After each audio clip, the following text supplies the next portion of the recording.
Work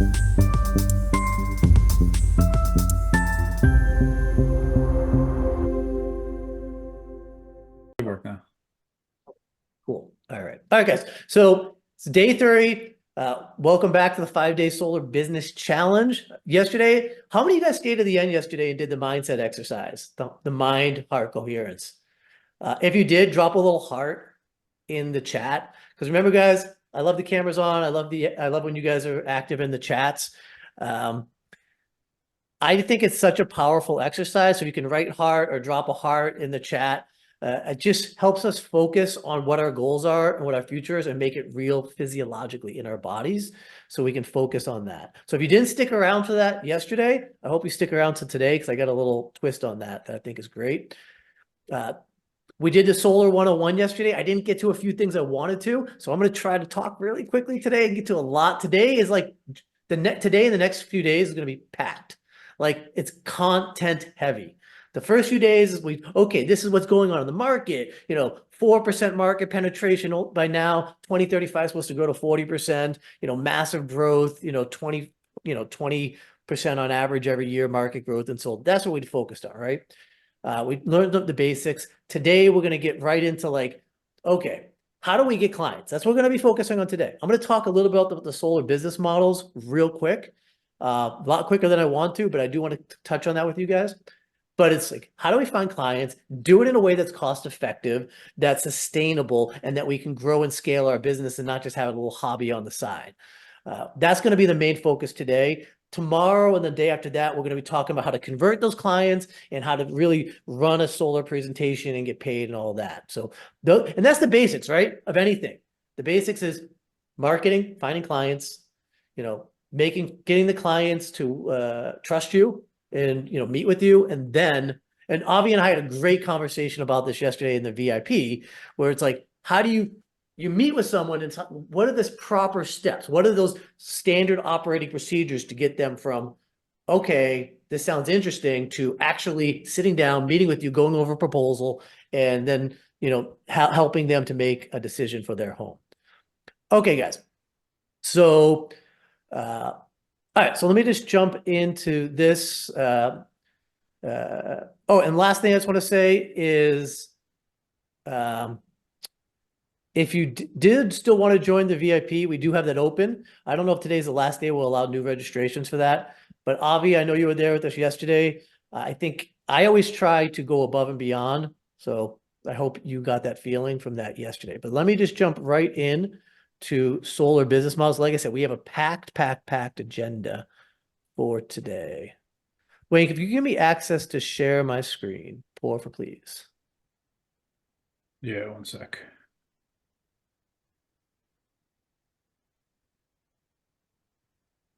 I think under sharing or participants, something like that. Yeah, I'm looking for it right now. Yep. Hold on. All right, guys. So thank you, Wayne. All right, so 6 business models of solar, guys. This will be available in the recording. I also have slides on this. So, all right, 6 solar business models. Let's just jump right in. So to start, there's going to be 3 sales models, 3 installation models, and I'm going to talk you through all these and what the differences are. You have the dealer, Redline Sales Org, in-house sales org, and then you have in-house sales and brokerage. Again, I'm going to explain all 3 of these. Then you have the installation models. You have fulfillment, which is solar installer / subcontractor. You have in-house sales and installation, number 5, and number 6 is solar EPCs, sales, installation, and brokerage. Now, there is some crossover between these, and I can talk about that, but these are the basic 6, so let me just jump right into them. So again, you can either some people say, well, I just want to do sales. Other people say, oh, I just want to do installs. I don't want to deal with customers, all of that. That's fine. But there's a lot of crossover, and that's what we're going to get into. So who does the install kind of makes a big difference. Sales orgs, if you are just doing the sales, you're not doing the install. You're usually working with this installer with them, sometimes redlining for them, which I'll explain.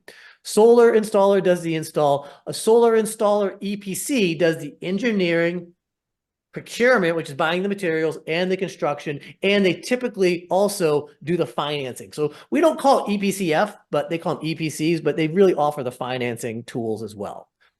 So And if you are a solar sales org, you're usually working with an installer who does all this EPC and financing. They have all those tools for you. So you don't need to have all these things in place. There's a low bar of entry to get in.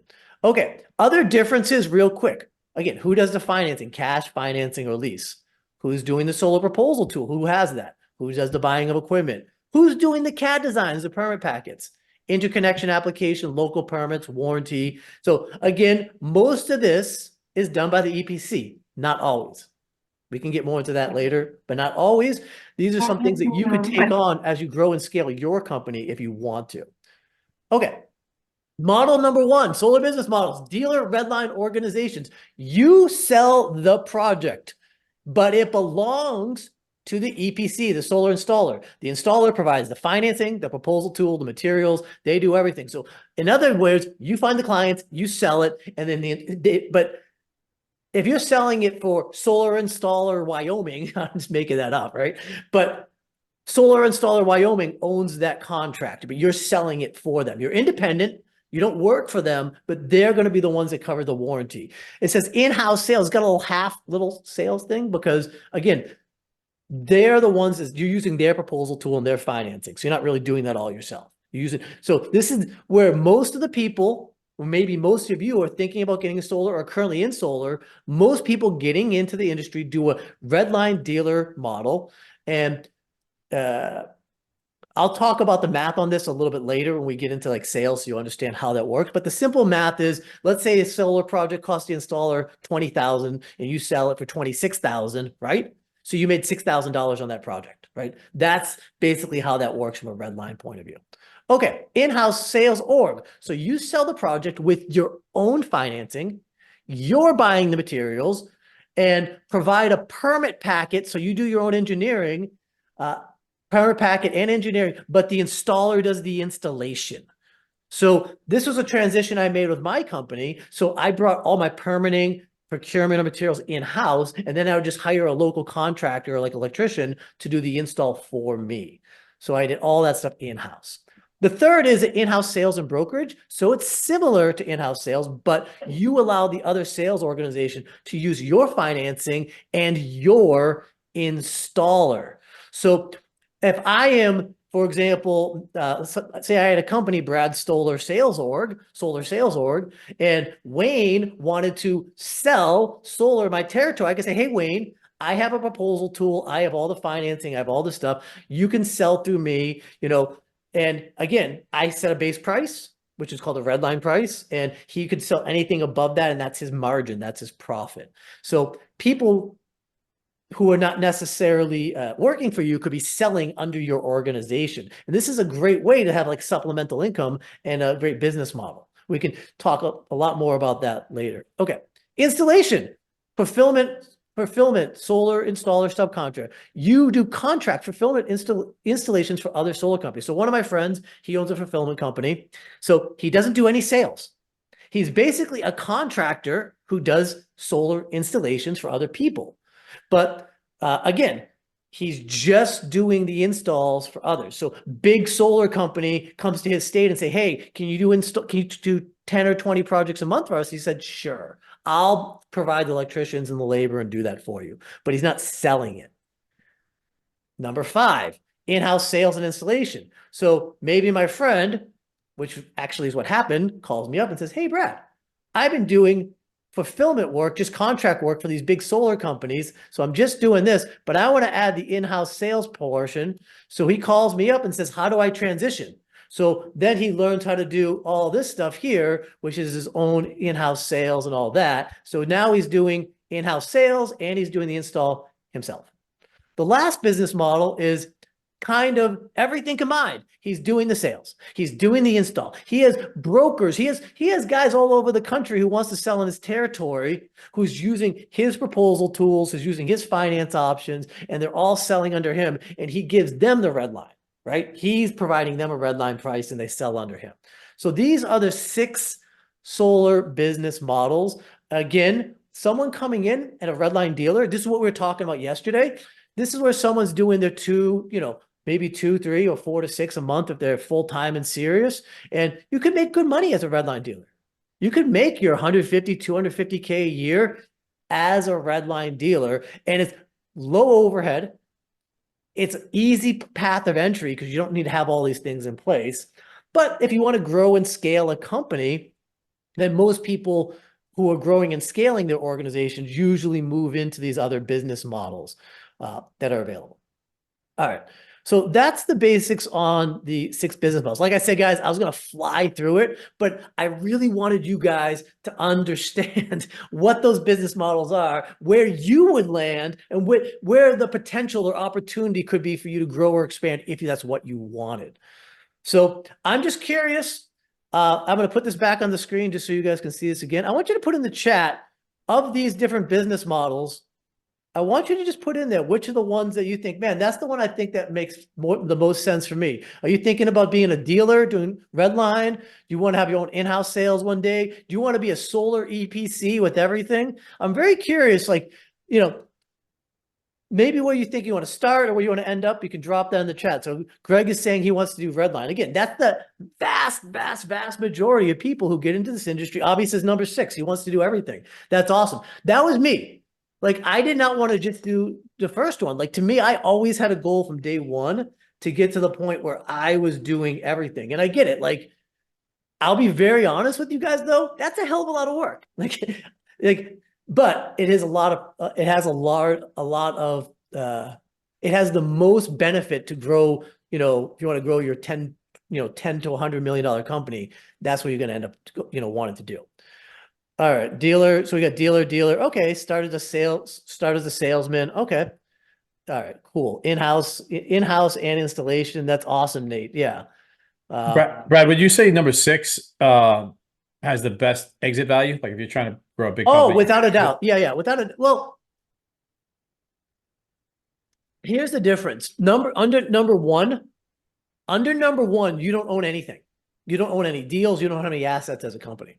So it's a great cash flow model. But if you're trying to sell the company, even if you've done 1,000 projects, they're not your projects, right? They belong to company number 6 over here, right? So company number 6 may have, if they've done 1,000 projects, those 1,000 customers belong to them, even if they're sold by guy number 1 who sold them. So from an exit point of view, guys who are trying to exit the companies, most people, what I see when they're trying to do an exit, which is very common, they massively grow and scale in the first 3 models. So they get their sales amazing. Then they quickly transition to doing their own installs, and then they exit. It's like the most common thing I'm seeing in this industry right now.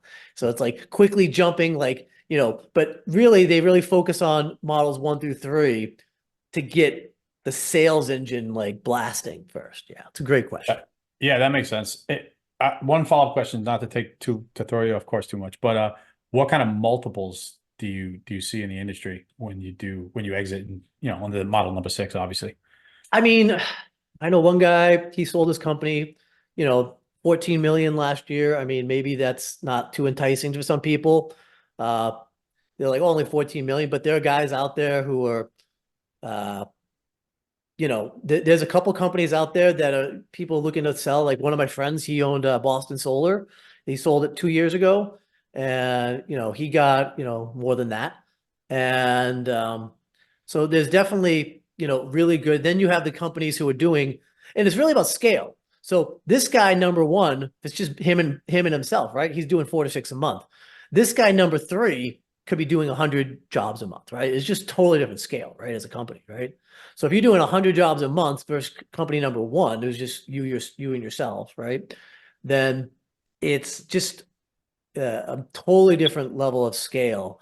And once you get into level 6, this is something real quick, and I'm going to end here because we have a lot to cover today. Let's say you are let's say you're number 1.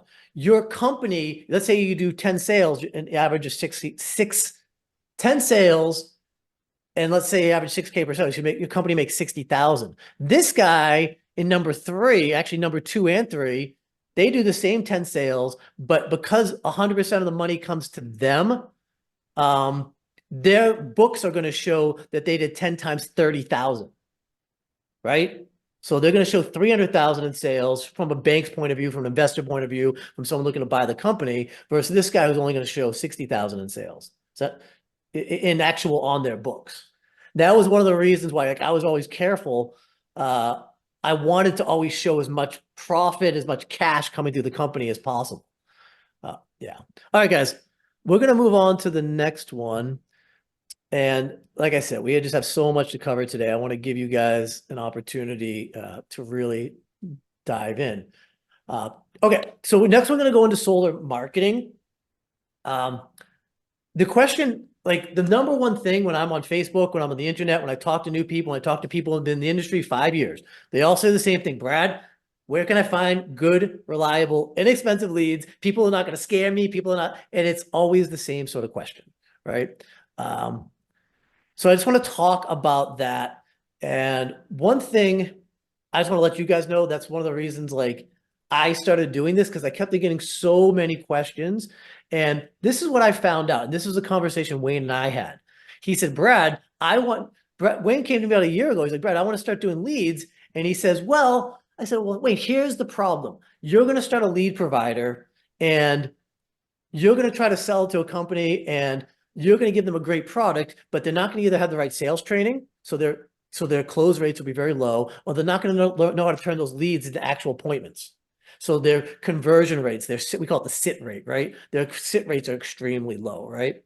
So one of the things when we started doing this together was like, I want to make sure everybody's doing all of this stuff properly.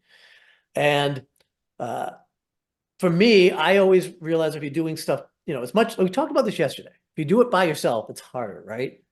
When you do it alone, you feel you're by yourself. But when you do it together, it just kind of feels like a big hug, right? You feel like you're not alone. You don't need to like make the mistakes. And I'll tell you this, the biggest place people make mistakes, the people will lose their shirts in this industry, is by buying crap leads. And even if they're not buying crap leads, by not getting the leads and knowing how to handle them properly, or just spending $5,000 at a pop, which I had done to like literally get nothing out of it because the leads were just terrible or scams or whatever.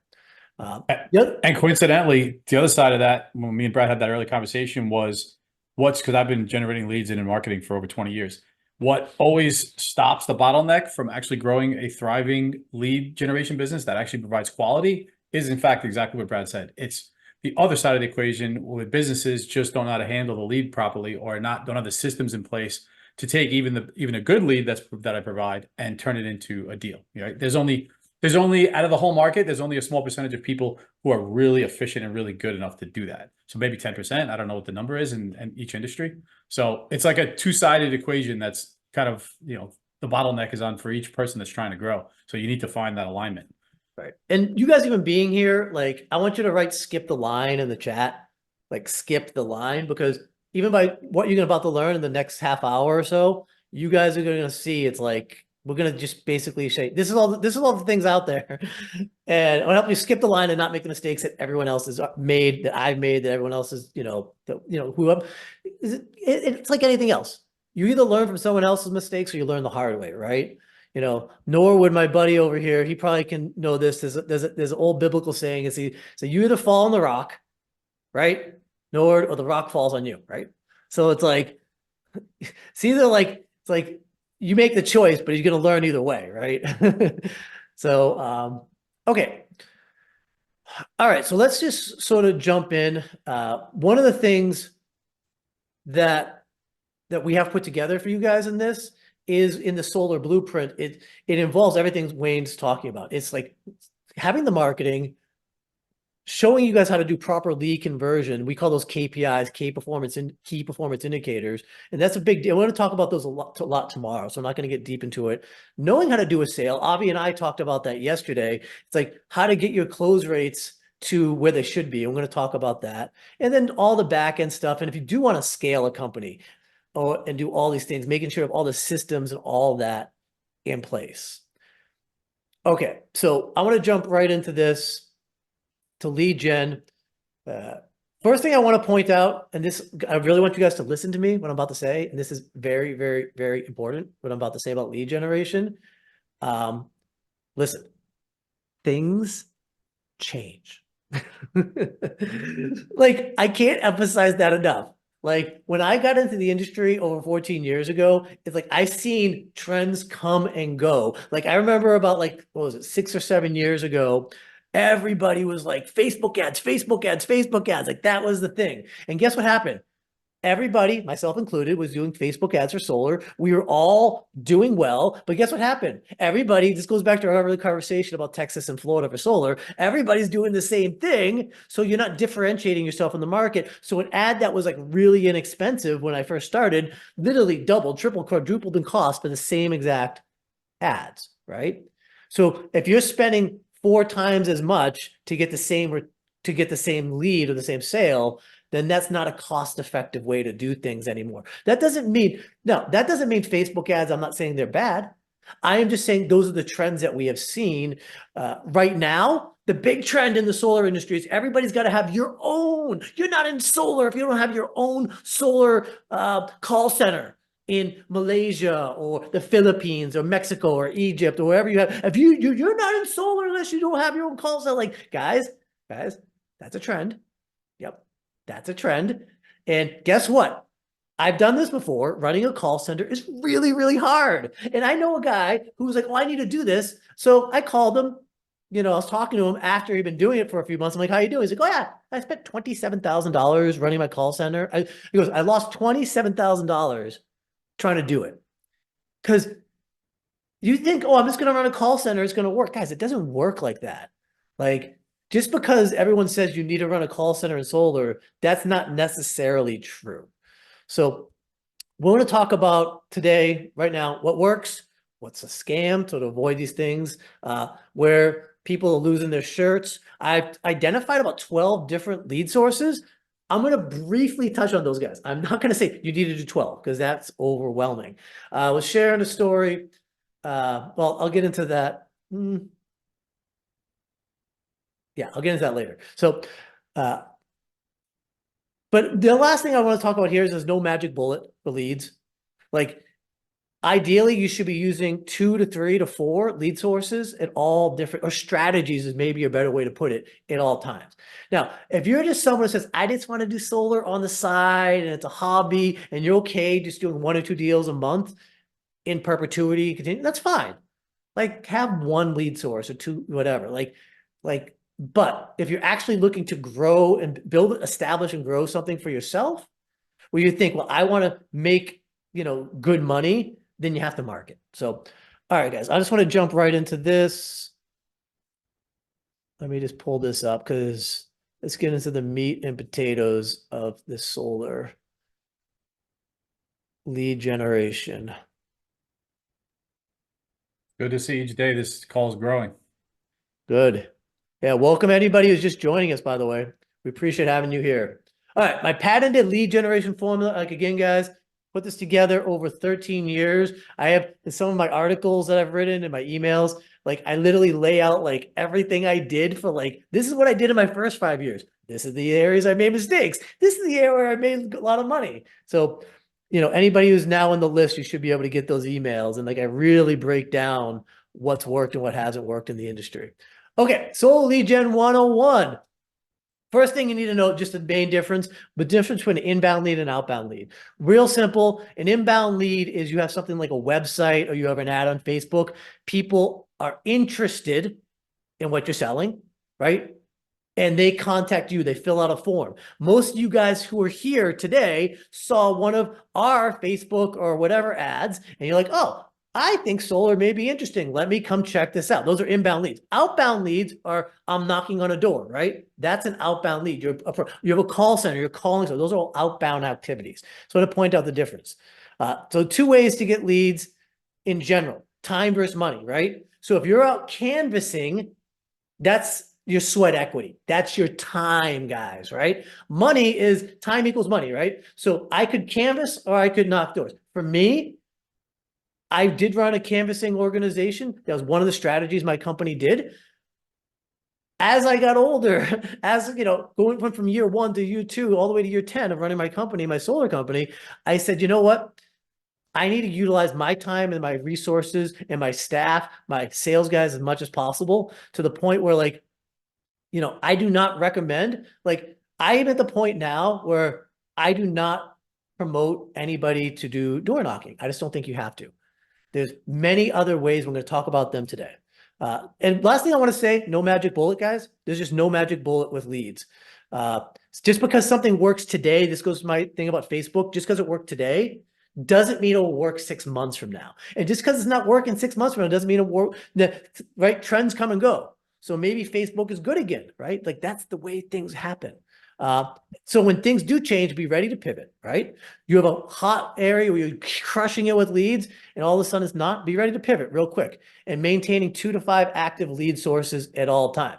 Marketing monster. I just want to say this. I felt this way. I always felt that I'm scared of bad lead sources. I was scared of wasting money. I was scared of wasting time and all those things. Guys, that's normal. I think if you're in any business and you don't have some sort of, I don't know if fear is the right word. I would say concern about wasting money, then maybe you probably shouldn't be in business, right? Like you should be responsible, but there's a difference between the fear controlling you and making educated decisions based on data, right? So you make good decisions. So, yeah, you're scared of not getting results. So that's what we're talking about today. I've been burned before. Yeah. And guess what? I'm going to tell you guys this. Anybody who goes into any business seriously, particularly solar, like if you can go years without getting burned or getting bad leads, then you would be the only person I've ever known in the industry who can do it. So it's just accepting that's in general, it's part of it. Now, I'm not saying there isn't a way around it. We can talk about that, but particularly if you're just going out in the open market and just trying things, yeah, it's going to happen. Okay. A business must market. This is just an idea, guys. These are the companies in the world that spend the most money on advertising.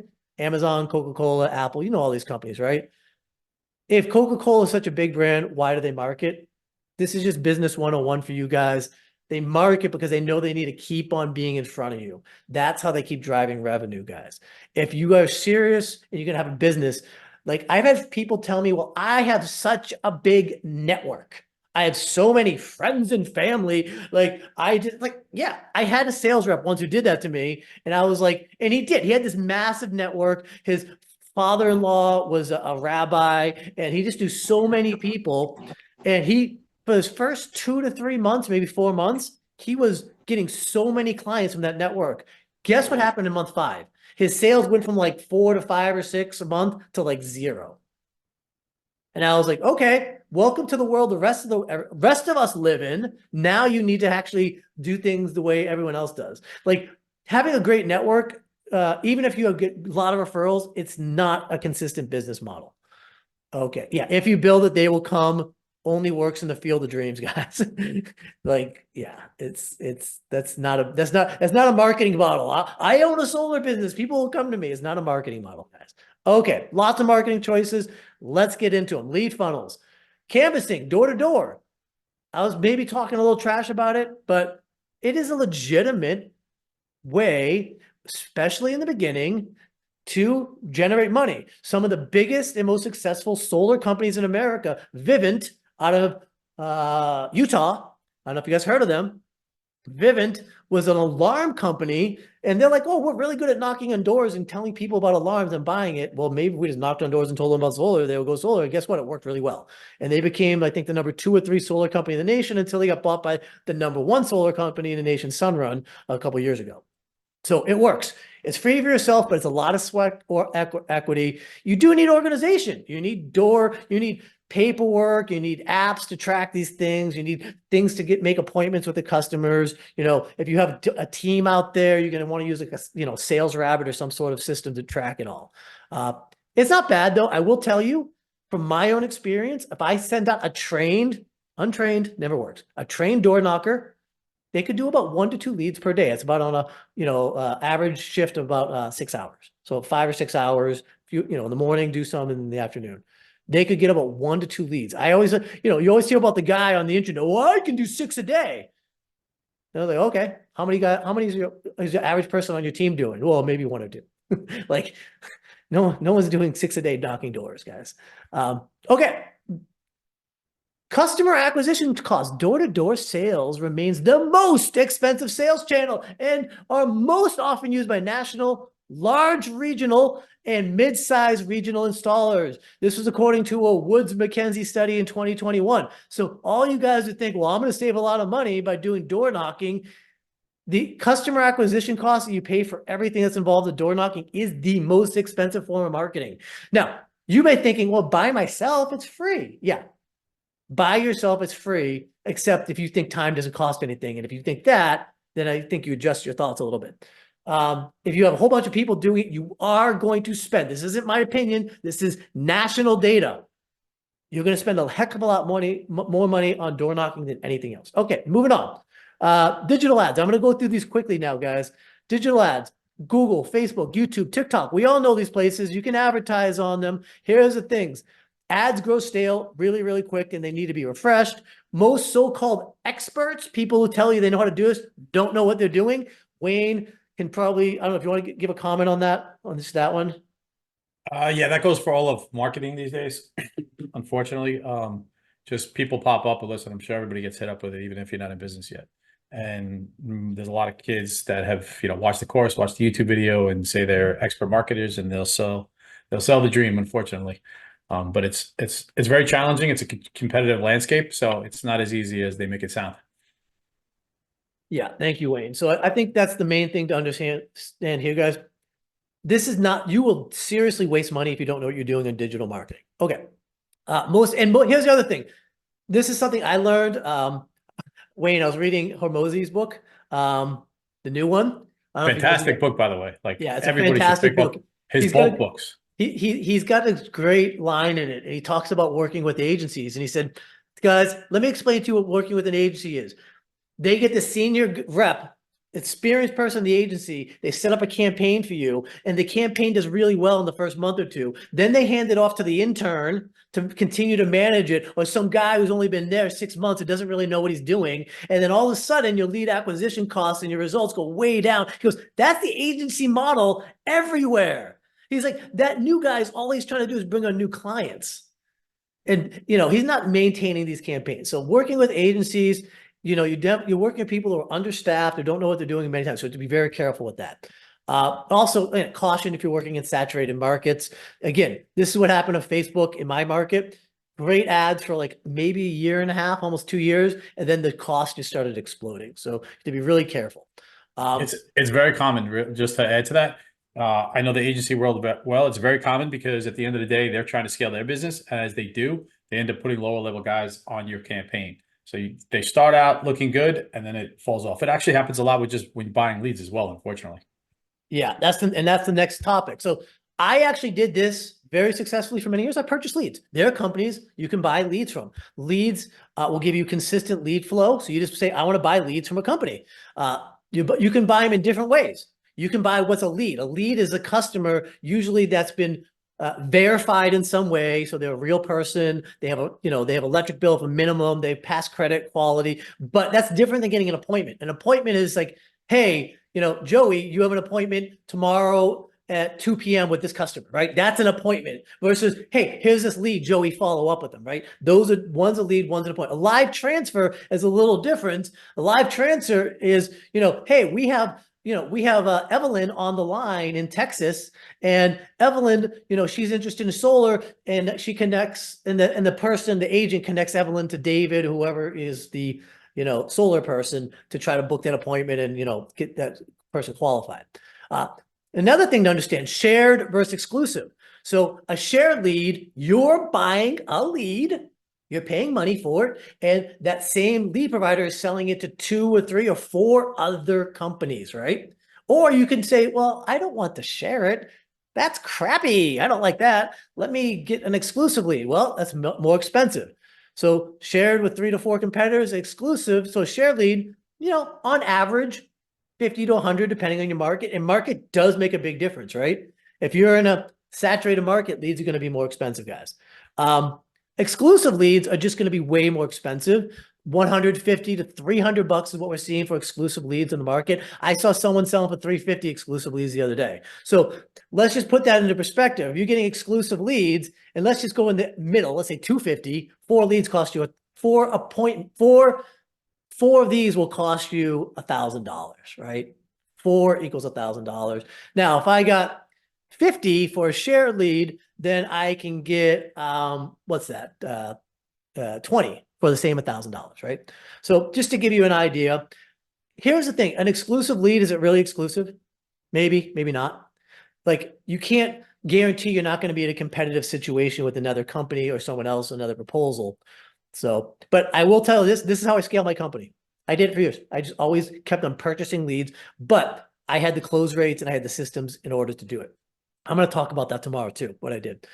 Good companies, quality leads with double verification and accept returns. Yeah. So if you're buying them, these are some of the things you want to ask. You know, explain to me how you qualify. How do you verify the leads, right? Are you double verifying? Do you accept returns? If I get a lead and someone says, you know, they tell you everything, you call them and they're like a renter. They don't even own the place. Well, it's like, well, you paid $100 for that lead. That should be returned, right? So those are some of the things that good companies will provide. Brad, do you want to go into what is double verify? People might not know what that means. So they have double verified and triple verified. So double verified is lead comes in on Facebook, right? Just for example. And they fill out a form and the form's got 6 questions: name, address, average utility bill, stuff like that, right? That's a single verification, and maybe so that's a single verification, right? A double verification is a human being picks up the phone and says, hey, I want to verify all this information. I want to verify your credit scores above this minimum. And you ask them more questions. So it's been double verified. So we know it's a real person who has real interest and the information's real. It's not fake. It's not a 10-year-old kid just typing in information on the internet. Imagine, this is a funny story. Like, I talked to this guy and he was like, yeah, I'm killing it on TikTok. He was like telling me all these thousands and thousands of leads he was getting for solar. And I was like, what is your contact rate? So if you got 100 leads and let's say you spoke to 10, that's a 10% contact rate. That's really low, by the way, especially for an inbound lead. Inbound lead, you want to have about 60%. Actually, I'll go through those numbers tomorrow, but his contact rate was like, on inbound, again, this is way different than outbound, but his inbound was like less than like 1%.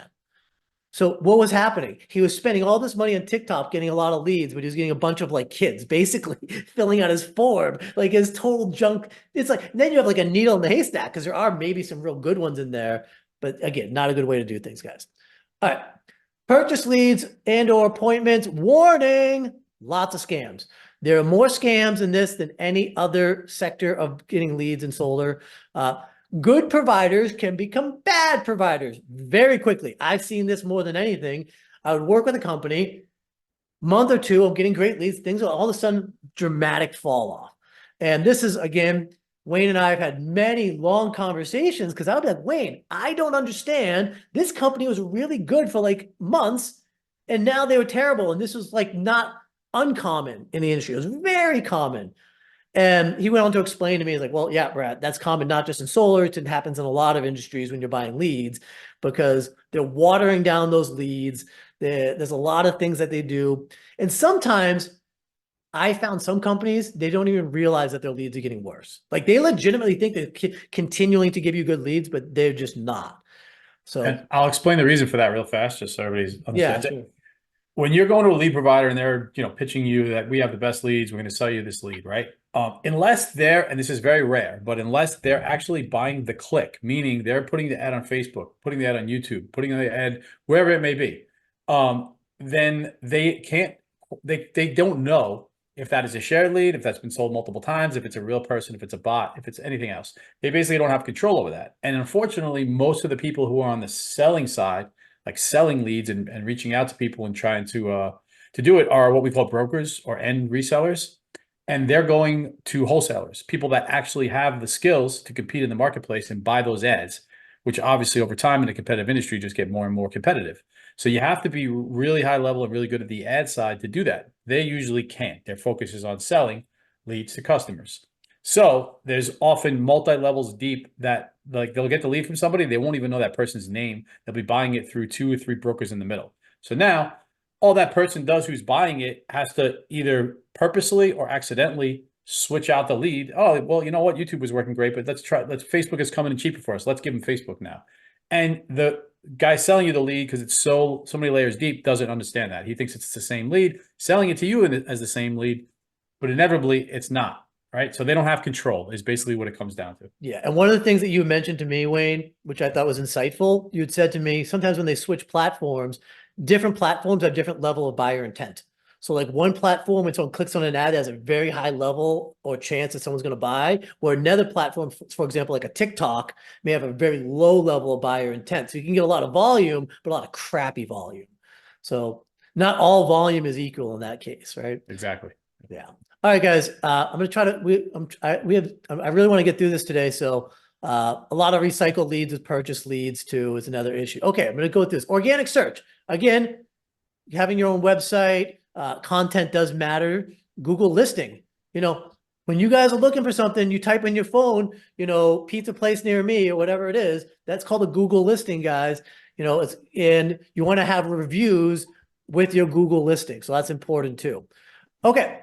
Lead lists. What is this? You can buy an actual list, like a list of 20,000, 100,000 lead lists of homeowner data and age leads. So what's in homeowner data is like, I want to get a list of all the people who are actual homeowners in my territory or in this zip code. You can buy those, right? And they're pretty cheap. Age leads are, you know, the lead seller, remember that lead, the company that sells and buys leads, or the agency. So now they have, you know, 1,000 leads or 10,000 leads from what they sold to everyone else on this call last month. And now those leads are old. Now those leads are a month or two old. Now they're going to sell them to you, a whole list of them. So they're actually, it's real data, but it's aged data. A lot of companies, a lot of people have been pushing these two for a while. Low cost with high volume of leads. It does require a lot of sweat equity, particularly if you're the one calling through a list of leads, right? Now, some people, here's what I found, and I've learned a lot about this in the last year. I found, and I'll be very frank, that if I have 10 people I'm working with, I'm lucky if one or two are willing to put in the sweat equity. Like I would just think like everybody's a go-getter and like, oh, I'm going to call through this list because I got a list of cheap leads. I'll just tell you guys, a lot of people aren't willing to put the work in. Maybe you're going to say to me, Brett, I'm the type of guy who will definitely put the work in. Okay, great. If you're not, then don't buy them, or you need to work with a call center, or you need to work with an assistant, someone who can call those. Even if you're married, like I've seen this work. Like a couple says, guy says, I'm going to go do all the sales. I'll handle it. Honey, you call all those people and set up the appointments, right? That works very fine too. But just be aware of who you are. Call centers, again, you can work with a call center. You can buy, let's say, $10, $12, whatever per hour, $7 per hour if you're in the Philippines, and then it's going to call through lists or whatever it may be. You can pay per lead, pay per hour. They're in the US.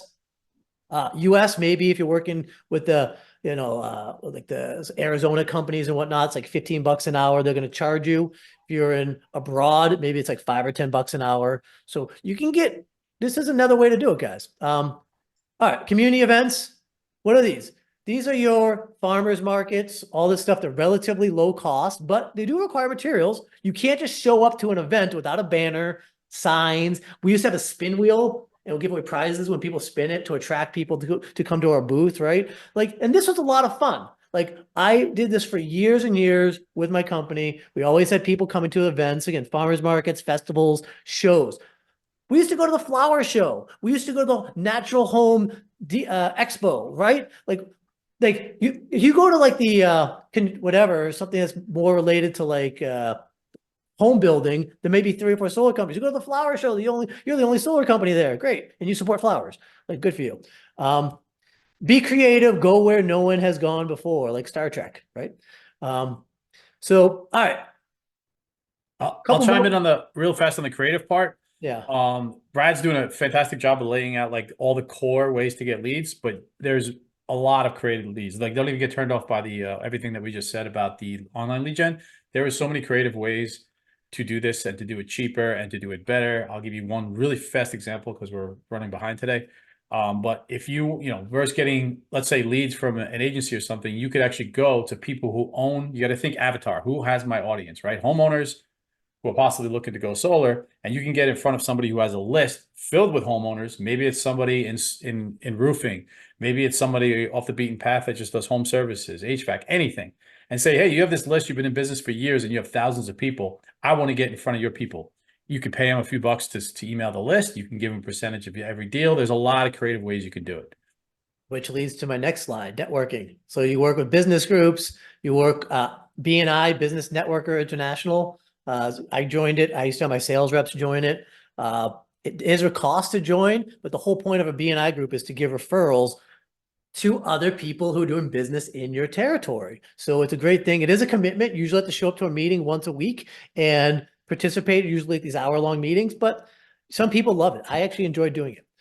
Trades, this is what Wayne just said, working with roofers, tree removal services, HVAC companies, all those three in particular, I always found were great people because they're dealing with homeowners in a roof situations and all these different things all the time. They're great to work with. They're low cost, time commitment for the BNI, but great for building long-term relationships, which I loved. Like I still have some of the relationships I built 10 plus years ago with these companies. Okay, guys, what I really want to get to is my recommendation. So I'm going to fly through this. Data mining is just lead nurturing. So it's like for an existing list of customers, it's free. And what you're doing is you're calling them, you're emailing them, you're SMSing. You can automate these campaigns using a CRM and other tools, which we'll talk about tomorrow. All right. So what leads are right for you? This is what I was hoping to get to. What leads are right for you guys? So what I just did to you guys is I took your, who was it who was having the 3-year-old? Is it Benjamin or Steven? Who said that earlier? Having the daughter. I forget who that was. All right. So what I just did, guys, I talked about this Avi yesterday. You took your 3-year-old daughter and you brought her in front of the closet, and she's got a whole wardrobe of beautiful little dresses and outfits that she loves, right? And she gets up, you say, honey, which one would you like to wear today? And you know what she does? The little girl looks at you and she goes, her eyes get big. She gets a little panicked and a little tear comes down her face because you overwhelmed her, right? It's too much. It's too many choices for the 3-year-old. But what's better? The 3-year-old daughter comes in the room and you lay out the pink dress, the blue dress, and maybe her little red outfit on her bed. And you say, honey, which one would you like to wear today? And she looks at the 3 outfits. She points to the pink one. She said, that one. And she's got the biggest smile on her face because she made her choice. She made her decision. Sometimes having too many choices in life isn't good. We know this is true with children, but it's true for adults too. So my recommendations for you guys, particularly if you're newer, and this is my recommendation, particularly if you're newer getting into it. Okay. All right. Choosing the right lead funnels. On a shoestring budget. Okay, let's hit it. Friends and family, guys, take notes on this because this works really well. Friends and family, free marketing. If you're new, what you're going to do is you don't sell to your friends and family ever. That's not cool. Do not do that. What you're going to do is you're going to mention, that's the key word, mention to your friends and family. Hey, Joe, just wanted to let you know I'm in solar now. I'm in a great company that does things a little different. Why do I say that? Because maybe they've looked at solar before, they didn't like it. So you're going to tell them what you're doing is a little bit different. Anyway, if you know anyone that might be looking into solar, I really appreciate your referral. So I'm not asking for their business. I'm just asking if they know anyone. What happens? They say, well, actually, I've looked into it, thought about it. And they may say, hey, can you give me a proposal? Yeah. So depending on the size of your network, this is a great way to get started, particularly to like break the ice in solar. So I recommend all new reps to do this, right? Okay. So how do you do this? Call to action. So anybody who's looking to get started, get on your phone, copy this text, right? And you're going to copy and paste this text. You're going to change the name. So you're going to take a little time. I'm not going to write, hey, Joe to everybody. I'm going to say, hey, Evelyn, hey, Wayne, hey, Suki, hey, David, hey, Avi, hey, Ellen, hey, Steven, hey, Nate. I'm going to go to each person. Hey, Benjamin, hey, hey, Greg, hey, Myra. And I just wanted to let you know, to every single one of them, I'm going to do that, guys. All right, next. So do that to 100 of your friends. Text 100 of your friends and family. Guess what's going to happen? Inevitably, a couple of them are going to know someone who's looking. They say, well, my brother's actually looking for his house right now. Oh, great. Would you put me in touch with him? That would be great. I really appreciate it, right? Again, you're not trying to sell, you're just mentioning, but people always, guess what? They will feel good to help you. They will. They'll be very happy to help you in that. Okay, lead funnels. Number 2, digital. I didn't say door knocking, I said digital door knocking. Take notes on this one, guys. What is digital door knocking? This is where you are going on social media. So guys, put in the chat if you have a Facebook account. Just a Facebook or any other social media account. Do you have Facebook? Do you have LinkedIn, TikTok? What do you guys use? Put it in the chat, whatever you guys use. This is free. So you go to let's say Facebook, and what you do is you go find your local community where you want to sell, where you're thinking about selling. And guess what Facebook has, which is wonderful. Facebook, if I live in Tulsa, it'll have a Tulsa community. So I go to the Tulsa community, and guess what I do? Do I sell? No, I don't sell, guys. What do? I go to the Tulsa community, and Nextdoor, we're going to talk about Nextdoor in a second. I help. Hey, everyone, just want to introduce myself. My name is Brad, and I live in the area. I'm in solar, so if you have any questions, let me know. Don't worry, I won't try to sell you anything. Now, this is one technique. Another technique is that works even better, honestly, is you come in and say, hey guys, I just want to let you know that I saw this ad the other day. And it was a scam of someone talking about free solar panels. We talked about that yesterday, right, guys? Because none of us are going to do free solar panels because that's not real, right? You say, guys, just if you hear this ad or someone tells you that, it's not real. But there are really great zero down programs and other incentive programs out there. So I just want to let you know that just because that is fake, there's other real. And people be like, well, can you give me more information, right? See, what I just did is I didn't sell anything. I helped people, let them know there are scams out there. I don't support that. I'm totally against that, but there are real good stuff out there. This is how you introduce yourself. And one of the biggest things, call to action, guys, is that if you don't have the Nextdoor app, write this in the chat, Nextdoor, even right now, I want you to download that app on your phone. It is free for you. It is free. Did you hear that word, guys? Free. Download the Nextdoor app, and you join the local community, and you tell them about, hey guys, there's a scam in this area, or da, da, da. And you introduce yourself, you tell them what's going on, and you're there to help. I had one guy told me the last time we did this, he's like, oh, Brad, I did that, and I got 128 replies in like a week or a day, whatever he told me in that last meeting.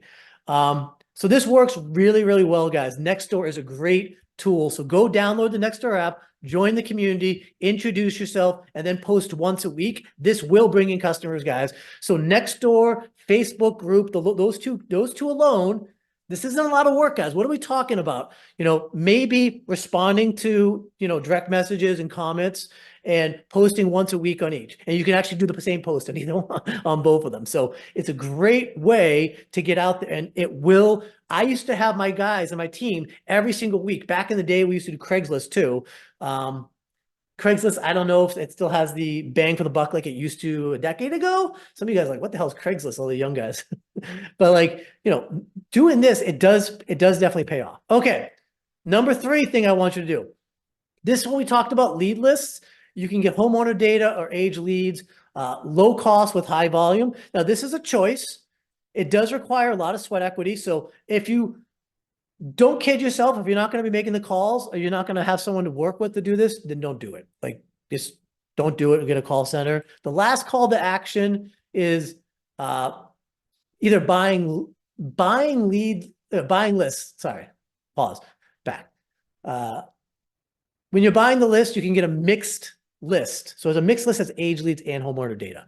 So rather than getting 1,000 age leads, you may be able to get 1,000 age leads plus 20,000 homeowner data. So you get 21,000. Obviously the age leads will be better, but it gives you much more volume for calling, particularly if you're going to work with an assistant or a call center and they have things like auto dialers. Well, I don't have time to get into all that right now, but there is a decent return on that. We can talk about KPIs and numbers on that. All right. The last thing I would recommend for people who are new, and we've talked the good and bad of this, right, is digital ads. Digital ads, which is different than digital door knocking, has a good bang for the buck, particularly if you know how to do it, or you're working with someone who knows what they're doing. One of the things that Wayne and I do is we do run these campaigns. We can run them for you. So you can have digital ads going on all these different platforms.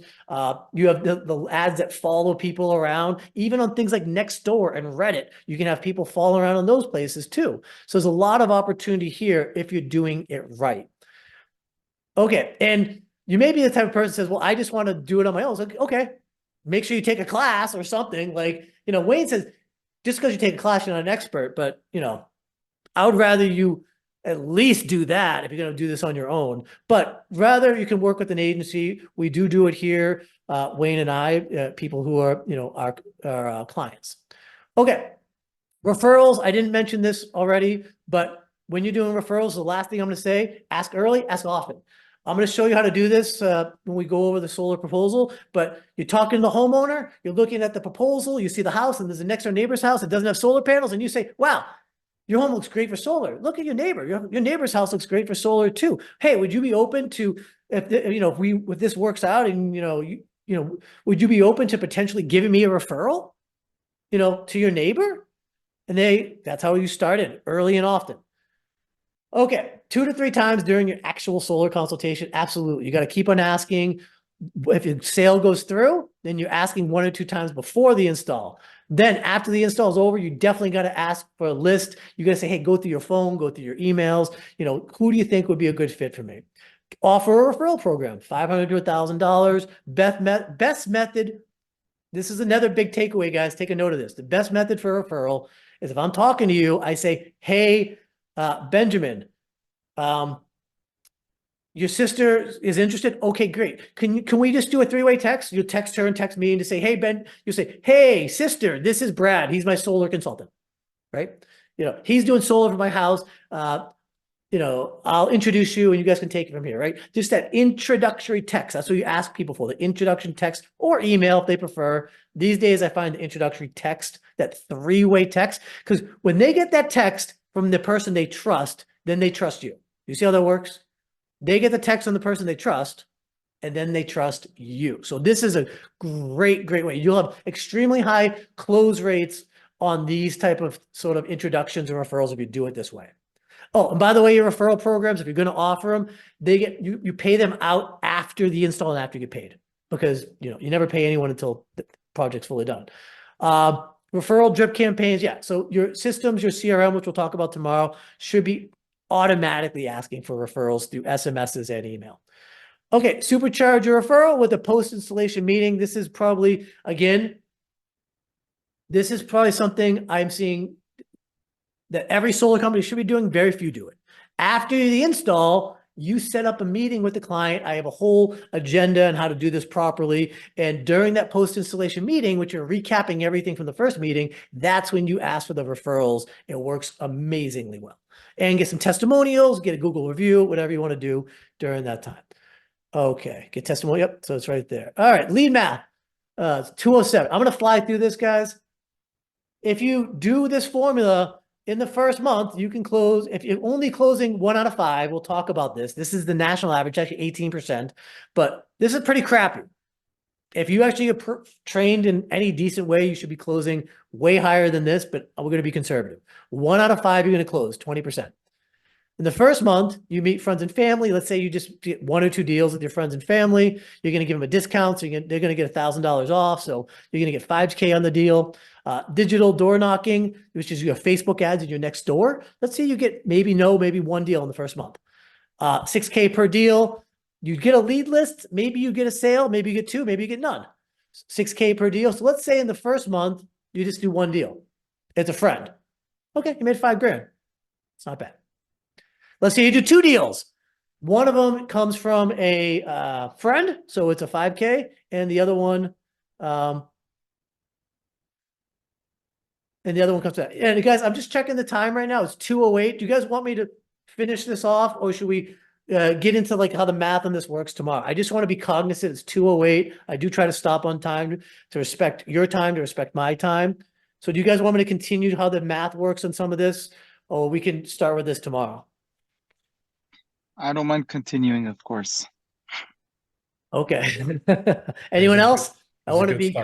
cognizant. Yeah, I'm good. Okay, guys. Yeah, Cool. good as well. I Alright. took the video off because I was shoving my face with food, but All right, guys, this will probably Go only ahead. take another 5 minutes, so I'll try to finish this up. So it's just showing the math on this, right? So again, these are off very low KPIs. So 20% is an extremely low key performance indicator for closes, but this is, you could do all of this in the first month. Maybe you spend 500 or 1,000 on a lead list. Maybe you just get 1 or 2 deals just from everything free, right? Totally shoestringing it, right? That's very possible. Okay, month 2, friends and family, you get 1 or 2 deals. It hasn't dried out yet. 5K per deal, digital door knocking, you get a deal. Once you start doing the Facebook groups and especially the Nextdoor, which is such an amazing tool, if you haven't downloaded it already, I'm like shaming you. Just download it. Well, listen to me too at the same time. But digital door knocking, you should be able to get like a deal or 2 every month from this. I mean, think of it, guys. If you can get 6K a month just by posting 4 or 5 times a month and respond to comments, it's not bad. Okay, lead list, 1 or 2 deals. Yeah, so now you're calling your lead lists. You get 6K per deal on that. So in month 2, maybe you still only do 1 month. Maybe you're on the lower end of the spectrum. Okay, fine. Maybe you do a little better. Maybe you get 3 deals through the combination and you get, 2 deals at full price. So 12,000 plus a 5,000 to a friend and family. Maybe you get 17. I think that's a pretty realistic range for someone who's been doing solar for 1 or 2 months by themselves. All right, month 3, 6K a deal, friends and family. Say I put a 0 here. Friends and family is going to drive quick, guys. Don't kid yourself. It's got a few month window and that's really it. You're going to give it a big push in the beginning and you can't be texting people, hey, do you know anyone every month after that? Then you just become that annoying friend or family person that no one wants to deal with, right? So like friends and family is just going to dry up. So just deal with it. Digital door knocking, again, it's going to produce, guys. It'll give you those 1 or 2 deals. I know one woman, she's in California and she told me she did 28 deals in a month doing digital door knocking on Nextdoor. That's all she did, guys. Every day she was on Nextdoor, just crushing it and interacting with people. So Nextdoor has tremendous potential and it's free. Okay, lead lists. You own a lead list and now you've implemented digital ads. I would say, depending on what your goals are, your ambitions, within the first month or 2, you should, 1 to 3 months, you need to implement a long-term strategy. It could be digital ads. It could be purchasing leads. We're just going to say digital ads. Let's say you work with Wayne and I. This is how you maintain consistency and you grow and scale the company. You need to do something that's going to be able to increase in volume. The truth is digital door knocking, unless you're like my friend who did it like crazy 1 month. The truth is my numbers watching people over the years, most people, they average maybe 1 or 2 deals a month of digital door knocking. Lead lists, it's a lot of hard work. You can get results. I've seen people who do, I got 8 deals that month off a lead list. That's possible. Most aren't doing that. But if you really want to grow and scale, you're going to put money into digital ads or buying leads. All right. I like the way you broke that down because in the beginning, you're using a lot of your time and labor to use these various methods, but they have no cost economically. And you start to get the commissions rolling in. And then, at least smart people, instead of spending that money on something stupid, are reinvesting in their business and to figure out the digital and get everything moving. And then you're buying your time, with leverage. That's one of the reasons I like, digital media is because you're getting so much leverage. It doesn't take your time.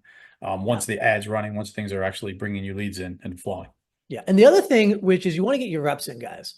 Like someone who's a complete newbie, I never recommend them to be purchasing leads or doing their own ads. You're spending money, but you haven't learned the skills how to actually process a customer. And we're going to talk about that tomorrow and how to close the deal properly and do all the things that's needed. If you get 100 leads, but your close rates are low, then you're just wasting money, right? So you want to learn off doing things like digital door knocking and other activities that have either free or very low cost. Like that's why calling a lead list, I don't mind because you're making doing lots of repetition in that. Okay. So month 3, you do 2 deals. Now you're up to 12K a month, guys. Maybe you can do 4 deals by your 4th month because you've implemented things like, digital ads and whatnot that can pull in 2 to 3 deals on its own. So if you look at the high end of this, I got, let's say, 1 deal from a friend, 1 deal door to door, 1 deal in lead list, and 3 from here. That would be 6 guys, right? If I did 6 at $6K a piece, then 6 times 6, then that's $36,000 in a month. So like you can see how the math works on this. But again, I want you guys to see like more realistic averages and what I'm seeing the average person do. There's always one person in the room's like, well, I'm the guy who's the #1 sales guy in the office. And okay, fine. Maybe that guy does, 8 deals a month, 10 deals a month, but the average person is not doing that. Okay, lead math. And that's where we're going to end it for today. I just wanted to show you that, guys. And tomorrow we'll start at 1 o'clock. I hope this gives you a good idea. Homework, guys, homework. If you haven't done it, this is your homework. Download Nextdoor right now if you haven't done it. Then you're going to, step 2, join the community. Step 3, you're going to write a very simple text that I would just say, my recommendation is saying something like, hey guys, you've probably seen ads about free solar. That's not true, but I am in solar. There are real programs like Zero Down programs out there and like other real government incentives. And write something like that, right? But you're never asking, you're never selling, you're helping. You can use a similar sort of message to your friends and family. If you're not ready, at least write these things down. And once you're ready, you can start sending these messages out, like blasting them to your friends and family, but at least get your script down. And there's nothing holding you back from putting this on Nextdoor and Facebook. If you haven't joined, and here's the best thing, someone like, who is my UK guy? Is he here today? It was Suki, yeah. You can say, well, I'm in the UK, but I want to sell in Massachusetts, or I want to sell in one of those states you mentioned, Brad. That's no problem. On Facebook, you join that group. Now, Facebook may say you have to be from the area. Like, there's ways around that. Like, most of these groups, like, they just want to make sure you're there. But you can join these groups and sell locally, especially if like Nextdoor and stuff. You can join a different area. And from your phone, I will say this, you can only join one group from your phone, but if you have different logins on Nextdoor, like use different emails, you can join multiple areas. So that's another sort of trick or technique if you really want to hit multiple places at the same time. But that's the homework for today, guys.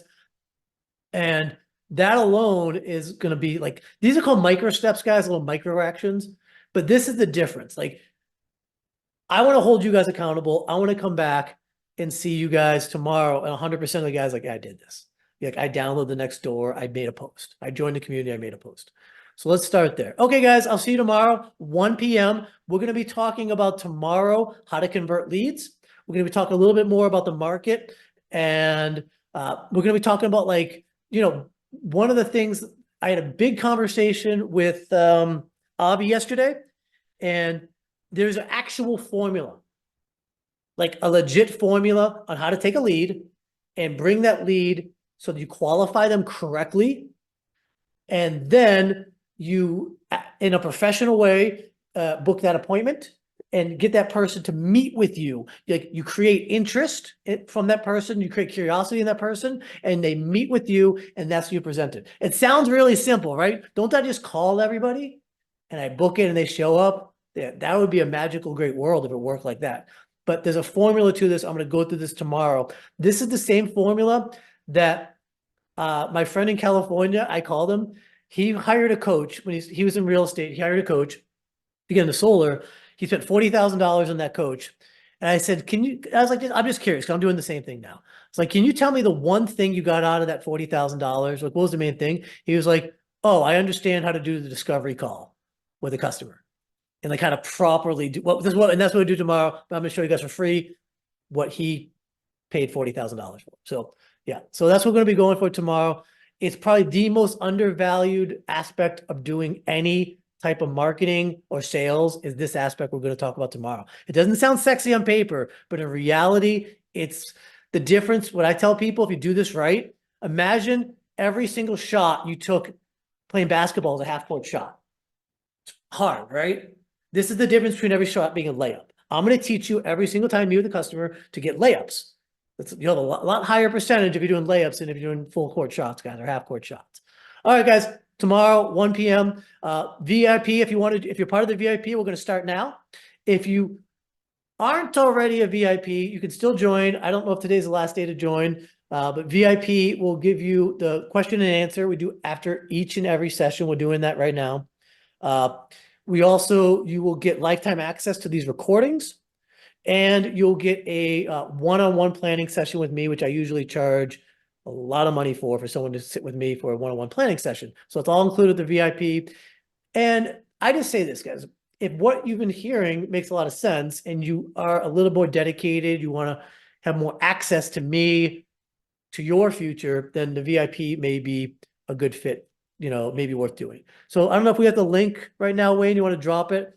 Anybody who wants to join, we can do that now. Yeah, you can it takes a little time. So if just like Avi did yesterday, just tell you want the VIP and we'll throw you in so we can not hold this up. And you can I'll give you the link and could pay later. Avi did that yesterday, it works fine. I'm not saying if I'm saying this right.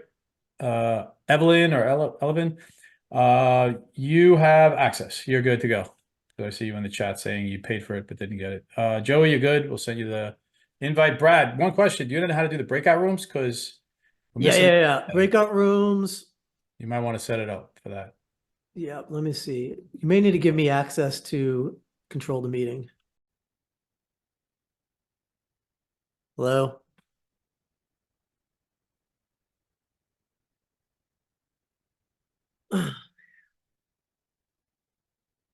%27.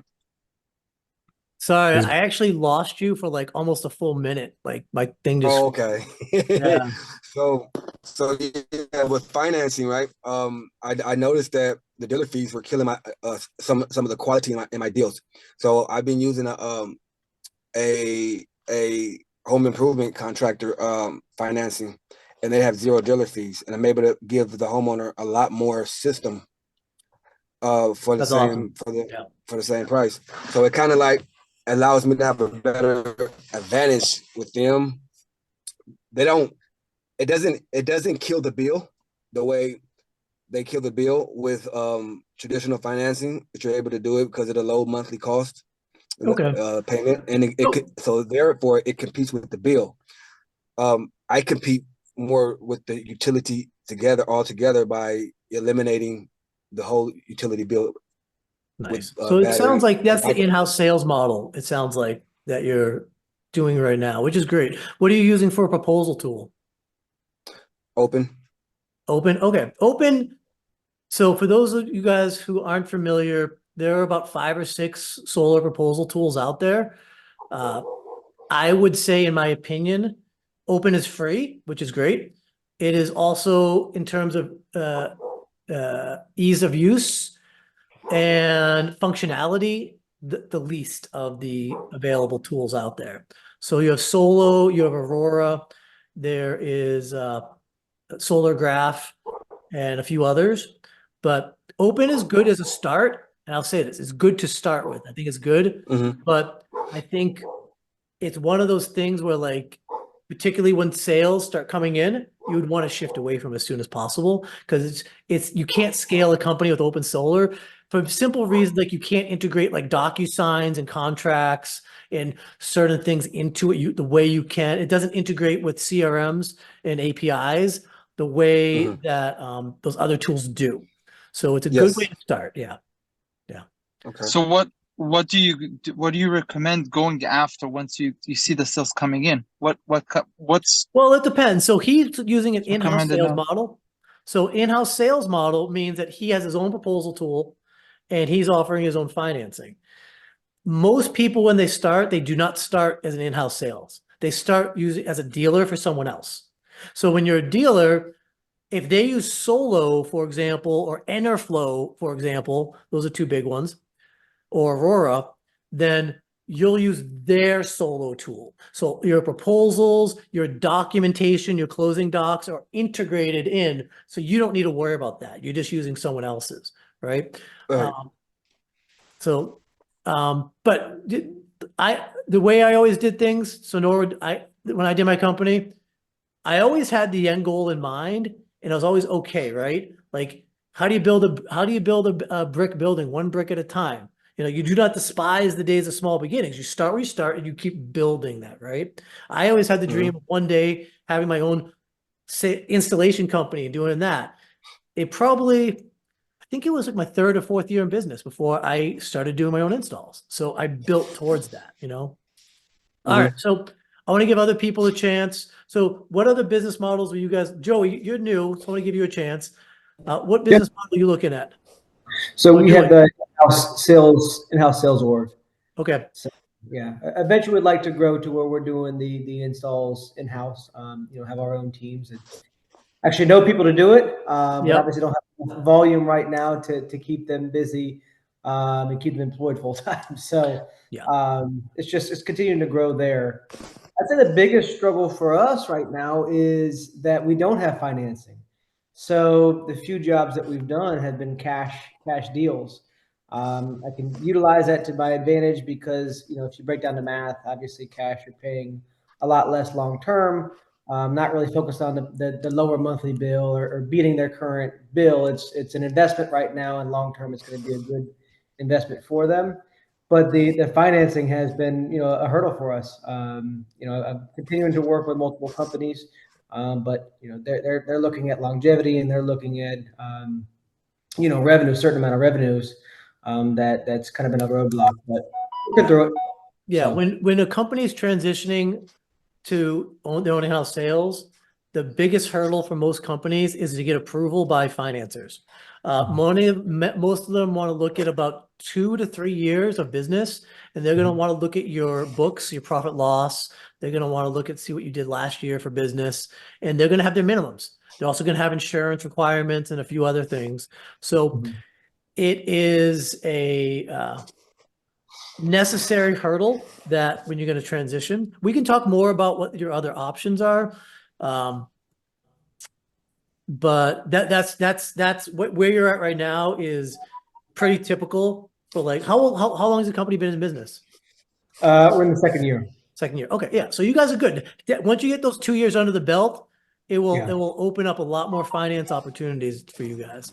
And just so you know, like the sort of a magic number from that transition from being able to do,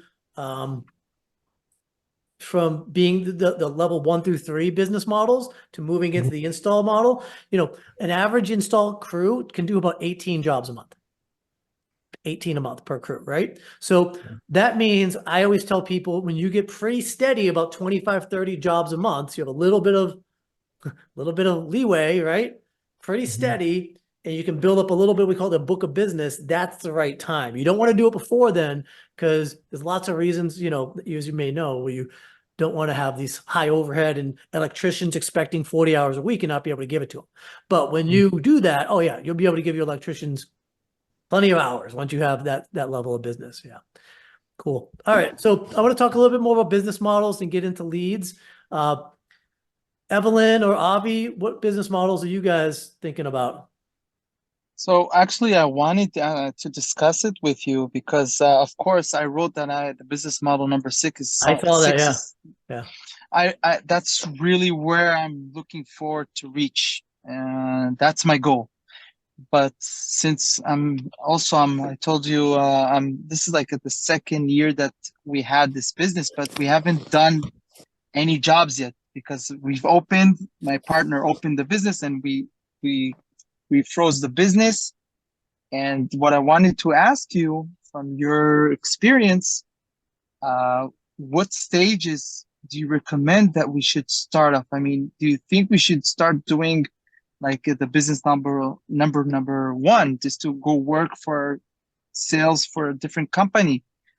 Yes, I do. Is Yeah. that a stage do you think that we should go 1, 2, 3 and build it up all to the way to 6? So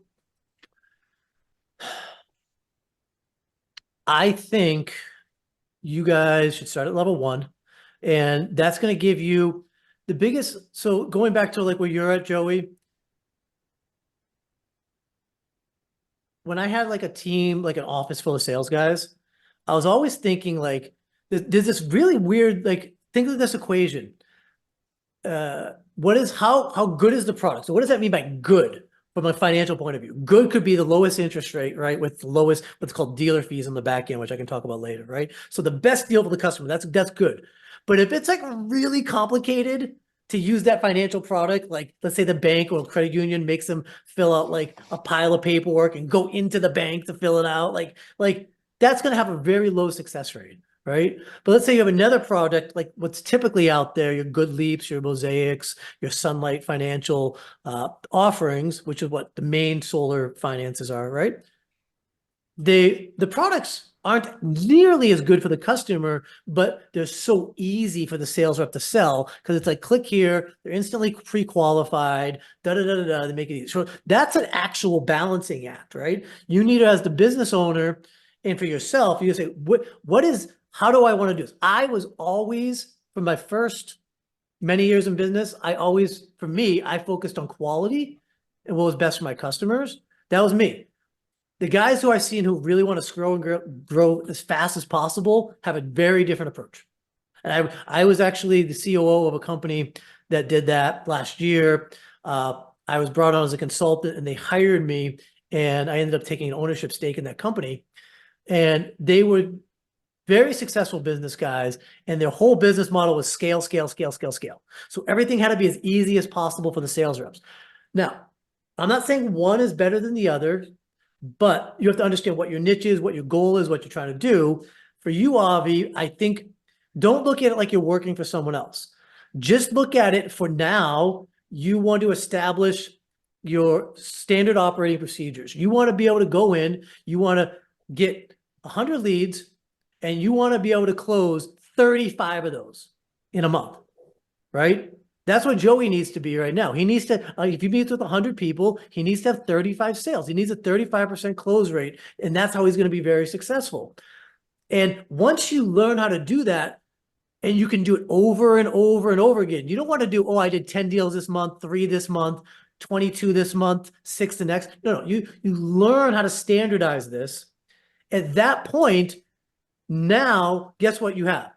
You're going to go to every financer, and they're going to say, well, you've done 30 deals per month, 4 months in a row, 5. They're going to be climbing over themselves to work with you, right?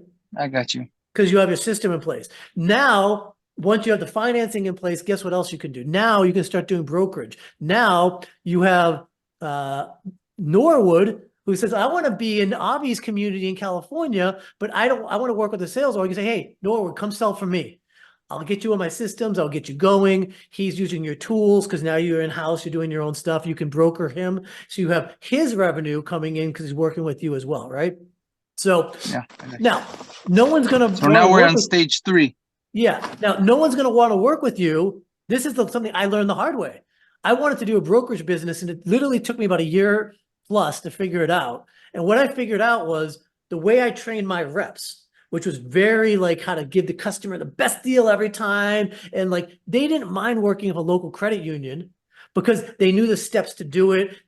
I made sure it was all online applications with the credit union at least, right? But if I wanted to be a broker for other solar providers, other solar sales guys, it was too complicated. Like I needed to offer the dealer fee model. Like I needed to have those things, which I did, but I realized I needed to have everything in place. I needed to have like Solo, a great proposal tool with the documents integrated, with the financing integrated, with otherwise no one was going to work with me, right? It was too complicated, right? And the success rate, the close rates are too low. So you build towards that. So that's my answer for you, Avi, is to build towards that. And once you get stabilized in your sales, again, that opens up everything. It just opens up everything for you. All right, Evelyn, were you there? I wasn't sure if you were there when we went over the business models in the beginning. I think, how do you pronounce your name, by the way? I think it's, I'm going to go with Elvin. Elvin. Yeah, you got it. Elvin.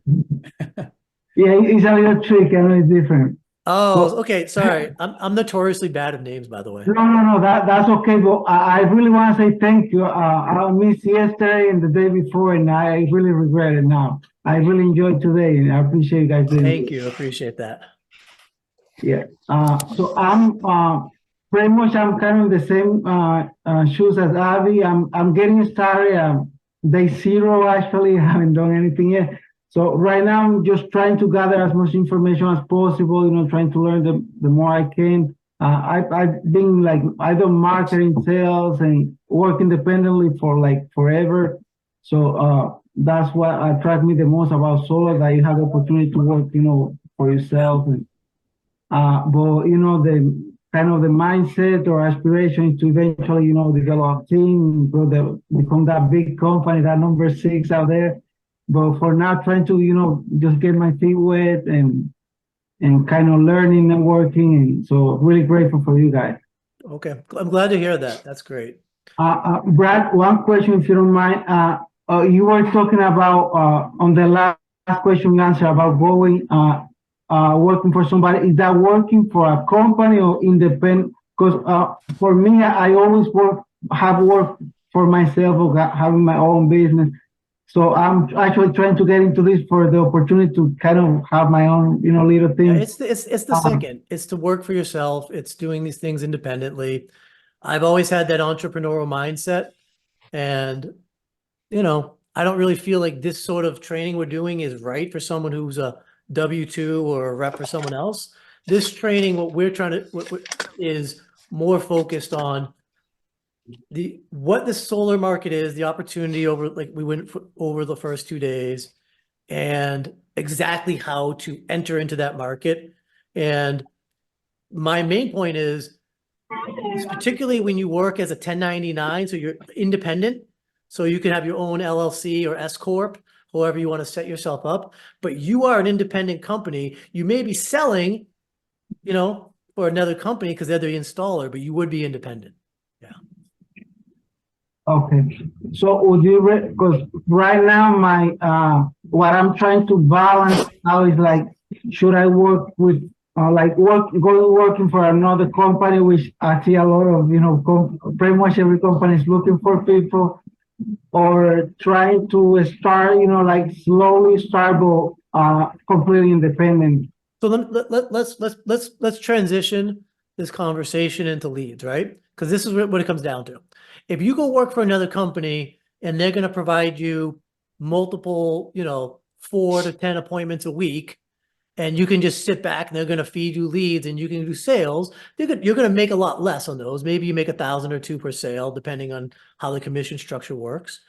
And maybe that's a good place to like get your reps in, right? For some people, which is fine. But here's the truth of the industry. Most solar companies out there, they're not going to give you leads.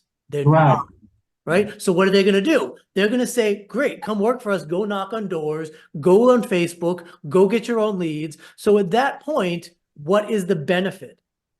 And you're going to be a 1099, right? So Exactly. at that point, you're essentially doing what we're essentially doing everything we're saying, except they're going to be taking a bigger cut and it's all on them, right? So rather than doing that, you can be independent. So you can go on Nextdoor tonight. You can place your non-salesy, you know, introduction of who you are on Nextdoor. You can start engaging with people. If people are interested, you book that appointment. We're going to show you exactly how to do that tomorrow. And all of a sudden, that customer, you know, you can set your own margin. So if it's a friend or family, you give them a discount, right? If it's just the normal person, you sell it at market value. And that's that. I mean, that's how I recommend doing it, you know? Okay. Yeah, I'm completely leaning toward that. You know, the independent drive is what really attracts me about, you know, the business. Hey, thank you a lot. Cool. So let's talk about leads. You're welcome. Let's talk about leads. So we talked about leads. I know I kind of threw a lot of spaghetti on the wall and then I tried to condense it to give you guys some like real practical steps. I want to start with you, Joey. I just have a question for you. Is it just you or do you guys have reps working for you? Just me now, and the reason being is because, you know, we're limited, right? Being able to only sell to cash buyers, I haven't put forth the effort to bring on the extra sales guys because, again, just the limitation.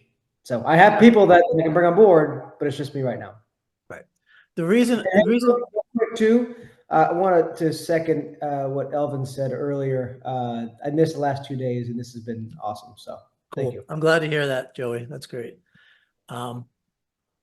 And okay, so the reason I did ask that though is like the strategies like we went over today, like, hey, reach out to 100 of your friends and family. Like Mhm. even someone like you, let's say you have a friend who says, oh man, tell me when you're ready, right? Like Mhm. you could just reach out to him tomorrow and say, hey man, I have an idea. I'm gonna do 50-50 commission on these deals with you.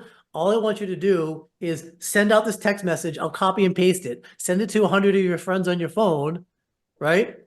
Mhm. And you know, anybody that's interested, you know, we'll do the intro together and then I'll take care of everything. So you don't need to train them. They don't need to do anything, right? You can handle it all. And all of a sudden you kind of have a salesperson working for you, right? Doesn't cost you a penny. Yep. Doesn't cost you a penny. And they'll be happy. You know, you make a $6,000 check, even if you tell them I'm going to give you $1,000 on all of these, dude, if you close 2 deals this month and you hand him a $2,000, he's going to be happy. You know, Yep. it's a win-win for everybody and their family's going to be happy. And maybe the guy says, oh, you know what, dude, like I want to be in this more with you. Like I see the opportunity here. Right. So Mhm. yeah. All right. Well, I'm curious, what did you like best about what you guys saw from the lead generation methods today? What did you like best? Anybody, Joe, you can start, but anybody. Yeah. digital door knocking. I like Digital that. door knocking. Good. Also, yeah, the one that you said about the next door, it right away popped in my mind to go, and like you said, also to do with Facebook on neighborhood, you know, to go in the neighborhood to do it. That's something that I'm gonna do.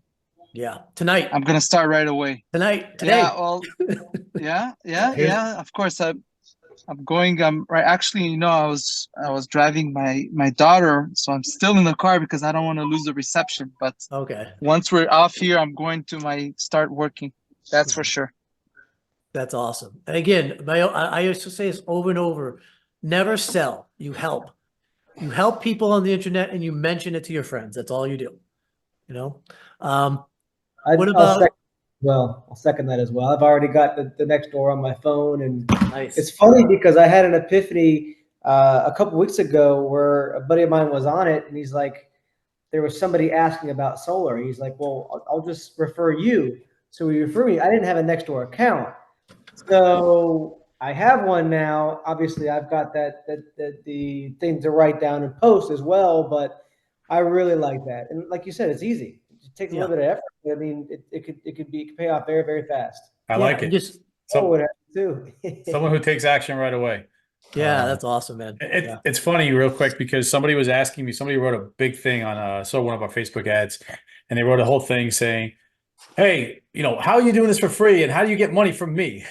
Like all defensive. And my response was like, this is completely free. It's 5 days. And the only reason we're doing it is to find people at the few out of the many that are actually action takers and like actually want to go to the next level and like do it for themselves, because most people don't. So like, how do you uncover those people from all the rest, you know, and then possibly see if we could help them at another level? That's how we do it. But it's just funny, the skepticism and how few people actually take that action right away. Hey, you mind if I comment? Yeah, come in, Norwood. Hey, so the one thing that I noticed that I really drove me to be involved in this challenge was I was looking for a solution to hit the ground running, because I want to move my company to Georgia, and I'm in the process of getting my company contract qualified to be contracted as a electrical contractor right now in Georgia. So when I got there, I wanted to be able to hit the ground running. So that was the main reason why I jumped on board, just so you guys know. Cool. That's where my head is at. Yeah, that's awesome. I can not now, but we can talk a lot more about what I did in that transition. I'll tell you one thing I did. Like I was working with other installers. I used to literally show up on the day of the install and just climb on the roof and take notes of everything they did, take pictures of everything they're doing, take pictures of everything. And like, I would do that and I would ask them, hey, why are you doing this? How are you doing this? Like and then I took every training course I could, like every single one. If like, say Iron Ridge is the manufacturer that makes the racking, I would take the Iron Ridge certification. Solar Edge, the inverter company, has an online training or in-person training. And a lot of this is another sort of tidbit for like you. find out who your local distributor is in that area who sells the solar materials. Most Mhm. of them will have the manufacturers, the brands, whether Solar Edge or Enphase or Iron Ridge, those companies will have free trainings most of the time. Because they Yeah. want you to use their products, right? So they'll do the Right. free trainings. Sometimes they're paid, but usually they're free. And that's another great way. Yeah, I'm certified with Enphase, SunPower. Nice. Yeah, SunPower is I don't great have training too. Yeah. I don't have an Iron Ridge or anything like that for the racking, but I do need to get that. But my systems that I sell, like I said, they're very energy dense. So I have a battery company that I deal with. They are certified in California. They're on the What company is CPU that? You don't want me asking. Stack Rack. Stack Stack Rack? Rack batteries. Okay. Yeah, they're California what is that? Public Utilities Commission has issued their batteries certifications approval for California. So they've been doing some good things. I personally know the owner, so I have a mutual connection there, and that has helped out a lot too with financing because I can get things drop shipped to where I'm at, or Mhm. and handle without having to have that cash outlay with the batteries. That's great. Yeah. Okay, so a few more minutes. Let's open up to any general questions based on any of the content we went over today to start. Any of the lead content or anything like that. Or just questions in general, feedback in general. All right. Anybody?